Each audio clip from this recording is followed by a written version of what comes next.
यहाँ पधारे हुए हमारे अगुआ लोग,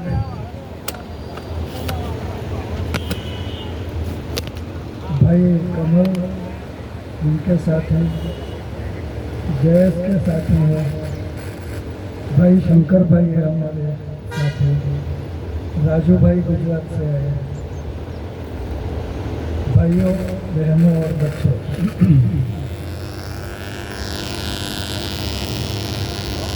ये जो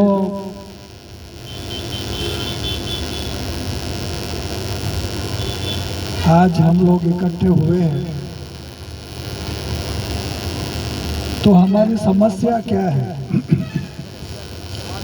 तो एक ही वाक्य में, चंद शब्दों में अगर कहा जाए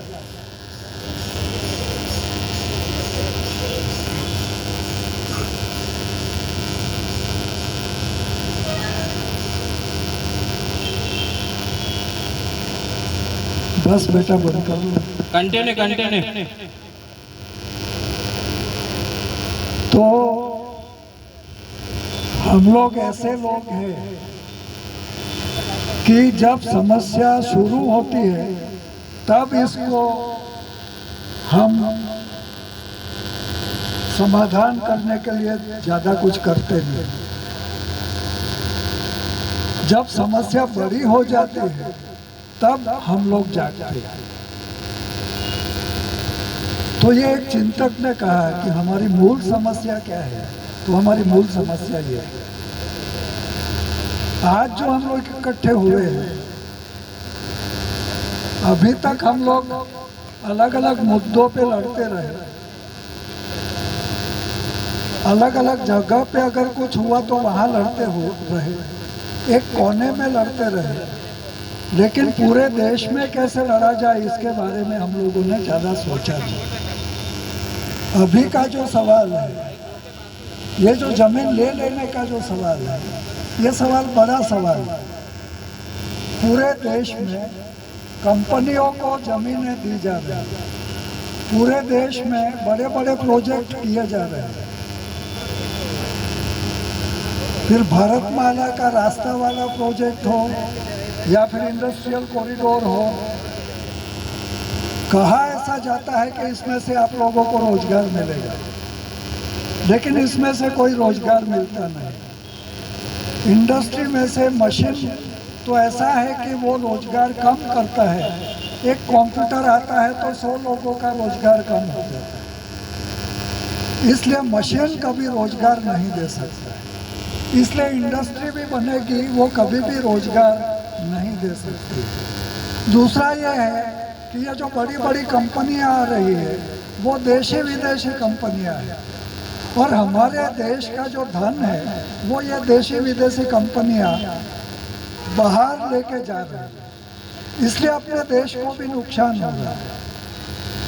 तो देश की जो संप्रभुता है उसके सामने भी अभी एक चुनौती खड़ी हो गई। देश की सुरक्षा के लिए जो शस्त्र बनते हैं वो भी निजी कंपनियों को बनाने के लिए दिए जा रहा है। देश की जो कम्युनिकेशन है, देश का जो संचार विभाग है, वो भी निजी कंपनियों को दिया जा रहा है।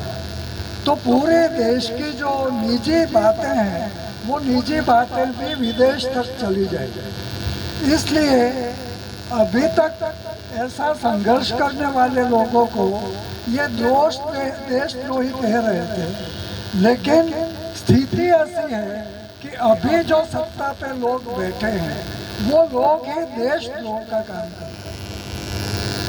इसलिए देश की जो आज़ादी है, देश की जो स्वतंत्रता है, वो देश की स्वतंत्रता खतरे में है। देश का जो संविधान है वो देश का संविधान भी खतरे में है, क्योंकि देश का जो संविधान है वो सब लोगों को ध्यान में रखते हुए बनाया गया। आदिवासियों के लिए अलग व्यवस्था बनाई गई थी, 5वीं और 6वीं अनुसूची, जिसका जिक्र शंकर भाई ने थोड़ा किया, इसलिए इसके बारे में मैं ज़्यादा नहीं बोलता हूँ।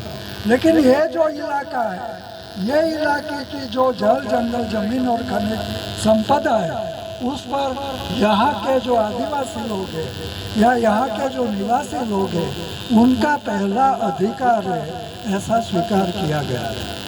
तो ये जो चीज़ है ये भी संविधान में से संविधान का अमल करने के लिए ये बातें नहीं हो रही। अलग अलग तरीके से हमारे संसाधनों का शोषण करने का, दोहन करने का चल रहा है। इसलिए संसाधनों की सुरक्षा हम लोग कैसे कर सके, ये भी हमारे सामने बड़ी चुनौती है। और आखिर की जो बात है वो बात हमारे स्वाभिमान की। अभी हमारी जो स्थिति ऐसी है कि हमारे महिलाएं यहाँ तुम्हारे झाबुआ की नगर पालिका के रास्ते साफ कर रहे हैं। यानी कि अभी आदिवासी लोग हम मालिक है, ये है, वो है, ऐसी बातें करते हैं, लेकिन हमको ऐसे कगार पर ला दिया है कि हमें सफाई का काम करना पड़े, उनके बर्तन साफ करने पड़े, उनके कपड़े धोने पड़े, ऐसी स्थिति में हम लोगों को ला दिया गया। तो थोड़ा बहुत अगर हमारे में स्वाभिमान है तो हम लोगों को अलग से सोचना पड़ेगा। और अलग से सोचना पड़ेगा का मतलब ये है कि हम लोगों को ये जो चुनौतियां हैं, ये चुनौतियों का आखिरी समाधान कैसे हो सकेगा उसके बारे में हम लोगों को सोचना पड़ेगा। इसलिए अभी गुजरात में बेटा बैठ जाओ, बेटा बैठ जाओ, डिस्टर्ब मत करो। ये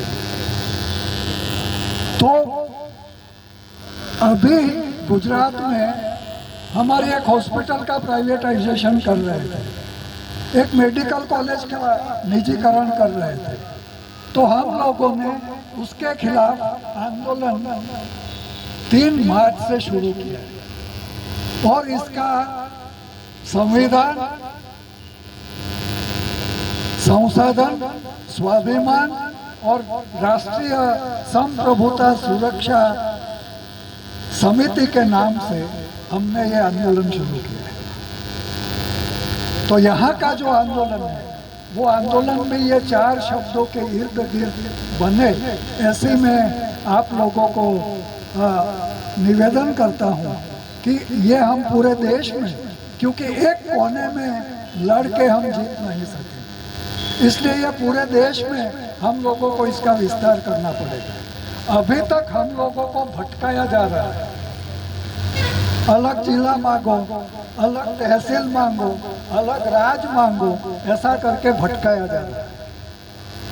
देश में अलग अलग आदिवासियों के राज भी हुए, लेकिन उनके संसाधन बचे नहीं है। अभी झारखंड में अदानी के साथ झारखंड की सरकार ने MOU किया है, इसलिए मैं जानता हूँ इस प्रदेश में भी, और राजू भाई वगैरह भी ये बात कर रहे हैं। मैं कोई इसका विरोध करता हूँ ऐसा नहीं है, लेकिन कैसे करोगे?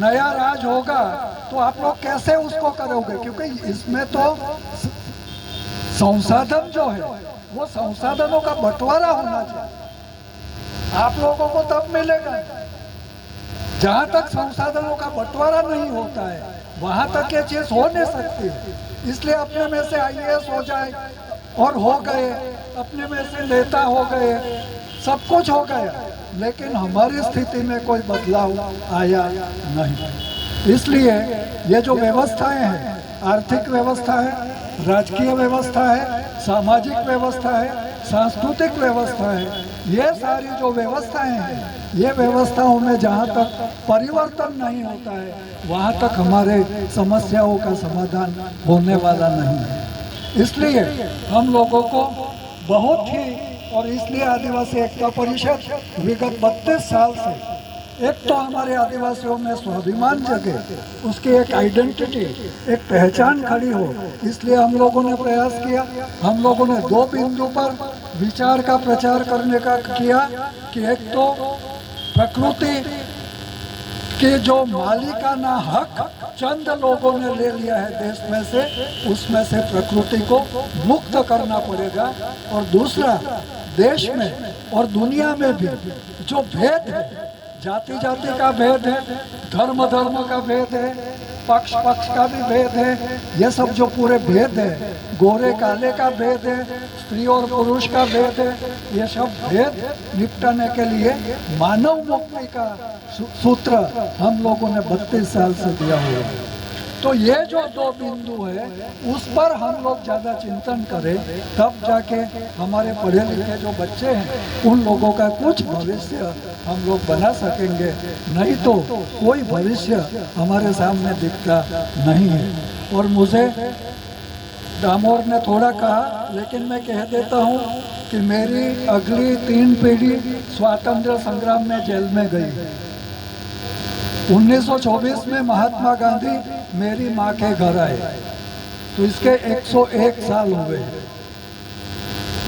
और आज़ादी के बाद भी हमारे परिवार ने राजनीति में नहीं जाने का तय किया था, कि हमको पता चल गया था कि ये आज़ादी पूर्ण आज़ादी नहीं है, हमारे लोगों को इसमें से ज़्यादा कुछ मिलने वाला नहीं। तो इसलिए मैं आपको यही बात करने के लिए आया हूँ कि देश में, पूरे देश में अभी ये आंदोलन हम खड़ा कर रहे हैं।